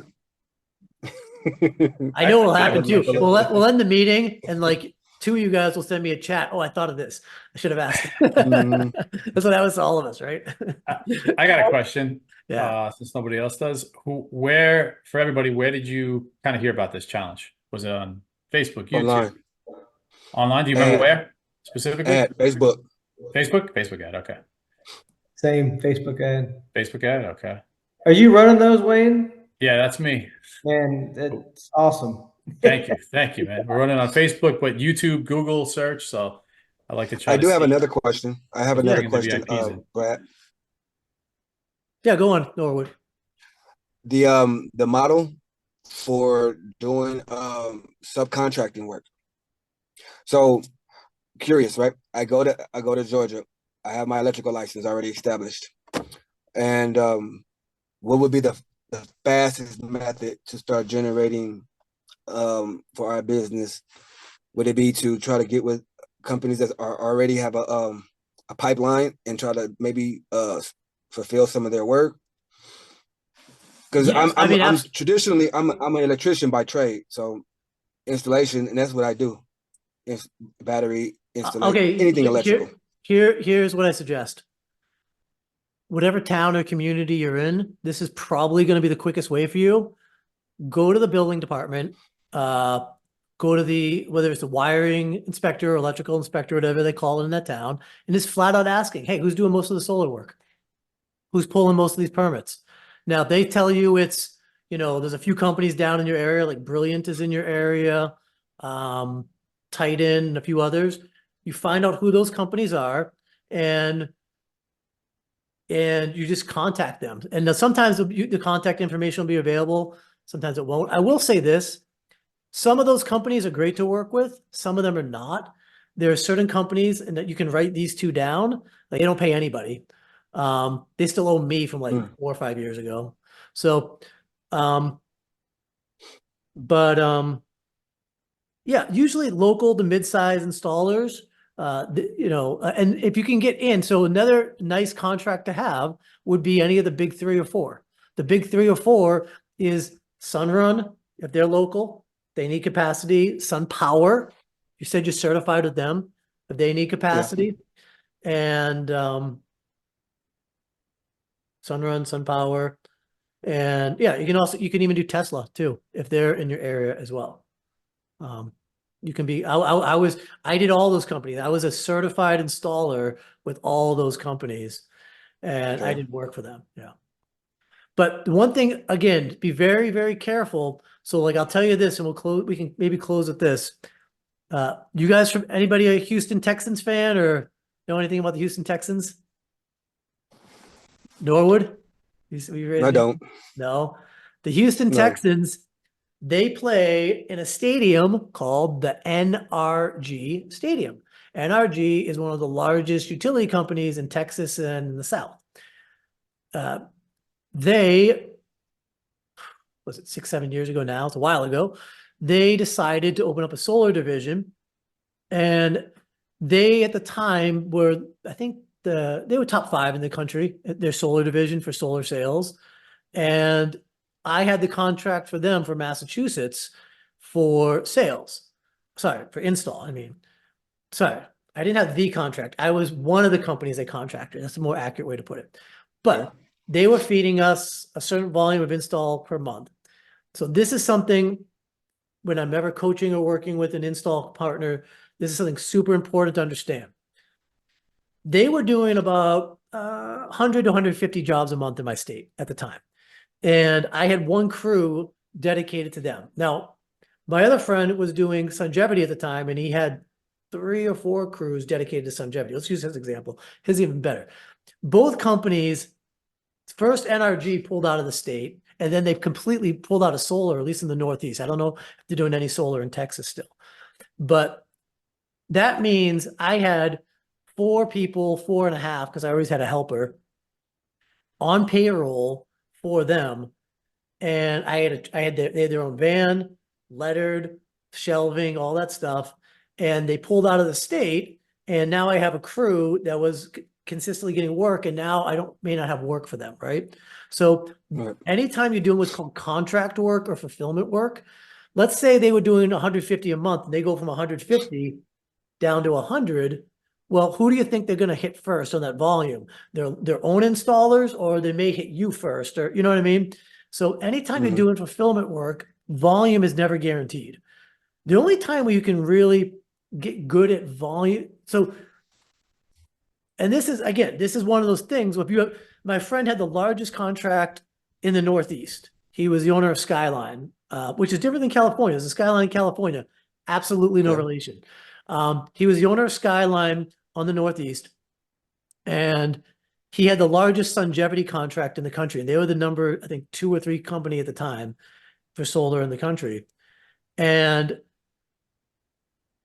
they ended up going bankrupt. And at the time, he had so many crews dedicated to their work. So as soon as that volume dries up, that's like, what, a third or half of his business that he was doing as a company. So just keep that in mind when you're an installer, that this is what we were talking about in the beginning. It's like, if you want to do your own, like, you want to make sure you have your own sales to offset that volume, right? And and if you get very reliant on one company that's doing like, this is like, kind of like business 101, if all your eggs in one basket, too much of your, so let's say you have 3 crews full time. So let's say you have 4 people per crew. So you have, 12 people, right, doing installs for you. But if 2 of those crews, 8 of those people tied to one company, and that one company drops you or their volume goes down, that more than half your company is like, what are you going to do? You're going to keep those guys, lay those guys off. So this is one of the things that, like, was one of the hardest parts about running an install company, which, anybody who goes to that level, it's a much deeper and longer conversation. Today, I kind of went off on a little rabbit hole right now because today was focused on leads. But, there's a way to handle that, irresponsibly and responsibly, when you're doing fulfillment and contract work. Because that's something I've seen, just so many companies nowhere get hit. They get the SunPower contract, and in the back of their mind, they're thinking, SunPower is going to give me 40 deals a month. Right. That's going to keep 2 crews busy full time with extra. No, I just went through that. Yeah. ASA, I was contracted with ASA out here in California, and they went under. They just went under. So it almost put me out of business for real. So that's kind of almost the reason why I'm moving to my company to Georgia. Yeah. But I get it. I totally get it. Hey, we'll when we do the one-on-one to map it out, we'll rehash some of these this stuff. Yeah, absolutely, man. Yeah. Because All right, guys. Anybody have any last comments with 3 minutes? I would ask this. Josh, can you hear me?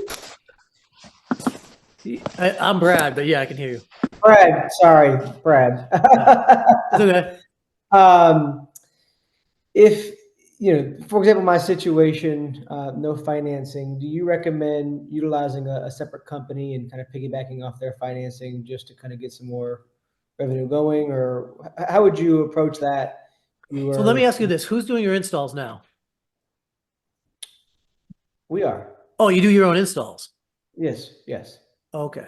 All right. So do you do it yourself? Like, are you doing it or how are you doing it? So we have an EC and a roof crew. Okay. But you're saying you don't have enough volume to keep them busy all the time now, right? Correct. So what is like, are those guys working for other people or doing like, how does that work? Yeah, so the EC, this is probably the only place you'll ever heard this, but the EC actually does not only the electrical, but they do the roof as well. Okay. Yeah. Okay. So, no, that's common. Like some states, like my state, we did it that way. Yeah. Okay. So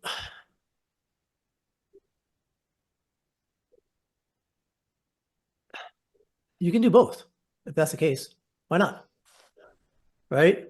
So the only thing I would say to you is don't sign, like never under any circumstance, sign a agreement with anybody that's going to be exclusive. And I was like so shocked last year when I was working with, a national company and we were working with someone and she's like a big shot in solar, like a real big shot. And she has a very large network. And we did a contract with her. We were working with her and we sent her our template contract and she signed it. And I turned to the guys I'm working with. I'm like, I don't know why she signed that. She just gave us exclusive rights that she can't sell anywhere else or for anyone else. Now, I said, we're not going to hold this over her head, right? Because I didn't want to do that to her. But like we could have, right? So when you work with an installer, they're going to have you sign their standard. They're going to call it their standard, EPC agreement or their standard whatever agreement. Inside that, it'll be a non-compete clause, right? Do not sign that. You say, oh, I have my own company. I can't sign a non-compete clause. And if they're worth anything, they'll say, okay, we understand that. We'll remove that, right? But if they don't remove it and you sign that, you are literally putting yourself in a position for the next year or two where you're not going to be you can't sell anything without their approval, right? So as long as you don't sign that, you can work with 20 different EPCs. It doesn't matter, right? So what I'm suggesting is you can work with an EPC, utilize their financing, and maybe for a portion of those customers, that's going to work for them, right? Because they have more options, right? And you could even negotiate with them. Potentially, it's like, hey, I want to do my own installs. They may or may not do it, depending on how it works. But even if it's just you only get the sales commission, right? Just as long, but you're getting the business, right? It's like you don't want to lose customers because you don't have the option available. So you can get the job, and for the ones that your product works, you can just give them your product, right? So you can lead in, this is part of what we're going to talk about tomorrow is discovery and how to understand these things. But you lead in with what you think is best. If someone says they're a cash customer, you don't even mention the EPC, the other one, right? But if they say, well, I need a zero down, my brother did it with Mosaic and he's very happy with Mosaic and I want Mosaic. And they say the word Mosaic 3 times in the conversation. It's like, well, I'm going to get a deal if I offer this guy Mosaic. like, you know what I mean? It's like, all I got to do is offer this guy Mosaic, have it somewhat similar to his brother's deal, and he's going to go with me, right? So, yeah. But if you try to convince that guy to go cash, you're not going to get the deal. You're putting the square peg into the round hole on that one, Gotcha. Yeah. So I think you're fine. Just make sure you don't put yourself in a situation where you are in a non-compete. You don't want to do that. Gotcha. And I'll elaborate a little bit more. I say our guys. So we've got an EC, right? So our company, we're tied into the distributors. I've got 2 distributors. We do the engineering, do the design through Aurora, so on and so forth. But we've got an EC. The EC is not a part of our company. I guess we subcontracted them, but I'd say our guys because we're. No, I get you. Oh, yeah. I mean, I started the same way as you. Exactly the same. Gotcha. Okay. Yes. All right, guys. Well, it's 3, so we're gonna call it a day. We're gonna have the VIP tomorrow again, so keep your questions. If you have more questions, we can go through them. Again, we're gonna focus on discovery tomorrow. And for the 3 of you guys, I definitely want to see that you, I want to hear the positive feedback. You download the app. I want to hear that you joined the communities, number 2, and that you posted. So, all right, guys. Have a good rest of the day. I'll see Joey. you Friday, 'cause tomorrow. I've got a sales proposal at 1:00, so I'll see you guys Friday. But I'll watch. the Okay, replay. sounds good. All We'll right. have the recording ready for you. It's going to be, I'm telling you, what we're going over tomorrow is the most undervalued aspect of this business and perhaps the most important to growing any type of sales company. Yeah, I the think replay it's- will be available. I think for it's sure. arguably more important than even knowing how to do the sale, which is a big, bold statement to say. Yeah.